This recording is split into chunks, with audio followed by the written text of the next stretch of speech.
ಇನ್ನು ವಕ್ಫ್ ತಿದ್ದುಪಡಿ ವಿರೋಧಿಸಿ ದೇಶದ ಬೇರೆ ಬೇರೆ ಕಡೆ ಸಾಕಷ್ಟು ಪ್ರತಿಭಟನೆಗಳು ನಡೀತಾ ಇದೆ. ಈಗ ಕರ್ನಾಟಕದಲ್ಲಿ ಅತಿ ದೊಡ್ಡ ಹೋರಾಟಕ್ಕೆ ತಯಾರಾಗ್ತಾ ಇದ್ದಾರಂತೆ. ಮುಸ್ಲಿಂ ಬಾಹುಳ್ಯದ ಕರಾವಳಿಯಲ್ಲಿ ಭಾರೀ ಪ್ರತಿಭಟನೆಗೆ ಸಿದ್ಧತೆಗಳು ನಡೀತಾ ಇದೆ. ಇದೇ ಶುಕ್ರವಾರ ಮಂಗಳೂರಿನಲ್ಲಿ ಬೃಹತ್ ಹೋರಾಟಕ್ಕೆ ಪ್ಲಾನ್ ಕೂಡ ಮಾಡಿದ್ದಾರೆ. ಹೆಚ್ಚು ಜನರನ್ನು ಸೇರಿಸೋದಕ್ಕೆ ಕರಾವಳಿಯ ಮಸೀದಿಗಳಿಗೆ ಸುತ್ತೋಲೆಯನ್ನು ಹೊರಡಿಸಲಾಗಿದೆ. ಧಾರ್ಮಿಕ ಮುಖಂಡರು ವಿದ್ವಾಂಸರ ನೇತೃತ್ವದಲ್ಲಿ ಪ್ರತಿಭಟನೆ ಮಾಡೋದಕ್ಕೆ ಸಿದ್ಧತೆ. ಕರ್ನಾಟಕ ಉಲೇಮಾ ಸಮನ್ವಯ ಸಮಿತಿ ವತಿಯಿಂದ ಹೋರಾಟಕ್ಕೆ ಕರೆ ಕೊಟ್ಟಿದ್ದಾರೆ.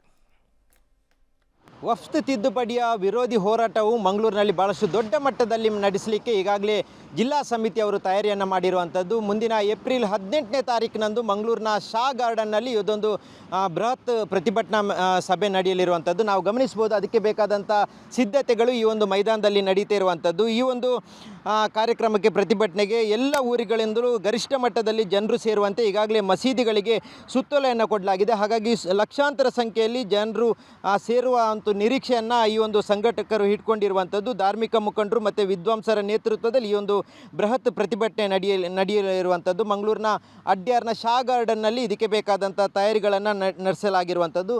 ಇಡೀ ದಕ್ಷಿಣ ಕನ್ನಡ, ಉಡುಪಿ, ಚಿಕ್ಕಮಗಳೂರು, ಹಾಸನ ಭಾಗದ ಜನರು ಸೇರುವಂಥ ನಿರೀಕ್ಷೆ ಇದೆ. ಹೀಗಾಗಿ ಇದಕ್ಕೆ ಬೇಕಾದಂಥ ಎಲ್ಲ ತಯಾರಿಗಳನ್ನು ಮಾಡಿಕೊಳ್ಳಲಾಗಿದೆ. ಜೊತೆಗೆ ಕರ್ನಾಟಕದ ಉಲಮಾ ಸಮನ್ವಯ ಸಮಿತಿಯ ವತಿಯಿಂದ ಈ ಒಂದು ಬೃಹತ್ ಹೋರಾಟಕ್ಕೆ ಕರೆ ನೀಡಿರುವಂಥದ್ದು. ಹಾಗಾಗಿ ಕರ್ನಾಟಕದ ಪ್ರಮುಖ ಧಾರ್ಮಿಕ ನಾಯಕರಾದಂಥ ಕಾಜಿ ಶೈಖುನ್ನಾ ತಕ್ವಾ ಉಸ್ತಾದ್ ಮತ್ತು ಕಾಜಿ ಶೈಖುನ್ನಾ ಮಾನಿ ಉಸ್ತಾದ್ರವರ ನೇತೃತ್ವದಲ್ಲಿ ಈ ಒಂದು ದೊಡ್ಡ ಮಟ್ಟದ ಹೋರಾಟ ನಡೆಯಲಿರುವಂಥದ್ದು. ಇದಕ್ಕೆ ಬೇಕಾದಂಥ ತಯಾರಿಗಳನ್ನು ಜಿಲ್ಲಾ ವಫ್ತ್ನವರು ಸೇರಿದಂತೆ ಎಲ್ಲರೂ ಸೇರಿರುವಂಥದ್ದು. ಇದರ ಬಗ್ಗೆ ಮಾತಾಡಲಿಕ್ಕೆ ನಮ್ಮ ಜೊತೆ ಜಿಲ್ಲಾ ವಫ್ತ್ನ ಅಧ್ಯಕ್ಷರಾದಂಥ ಲಕ್ಕಿ ಸ್ಟಾರ್ ನಾಸಿರ್ ಅವರಿದ್ದಾರೆ.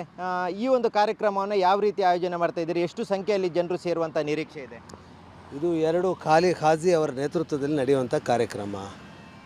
ನಾವು ಈಗಾಗಲೇ ಲಕ್ಷಾಂತರ ಮಂದಿಯ ನಿರೀಕ್ಷೆಯಲ್ಲಿ ನಾವಿದ್ದೇವೆ. ಜನಸಾಗರವಿಲ್ಲಿ ಸೇರುವಂಥ ಒಂದು ದೊಡ್ಡ ಮಟ್ಟದ ನಿರೀಕ್ಷೆಯಲ್ಲಿ ನಾವಿದ್ದೇವೆ. ಈಗಾಗಲೇ ಇದರೆಲ್ಲ ತಯಾರಿಗಳು ನಡೆಸ್ತಾ ಇದೆ. ನಮ್ಮ ಪೊಲೀಸ್ ಕಮಿಷನರಿಂದ ಒಂದು 2 ಸುತ್ತಿನ ಮಾತುಕತೆ ಆಗಿದೆ. ಅವರೆಲ್ಲ ಬಂದು ಸ್ಥಳವಿರುವ ಪರೀಕ್ಷಣೆ ಮಾಡಿ ಹೋಗಿದ್ದಾರೆ.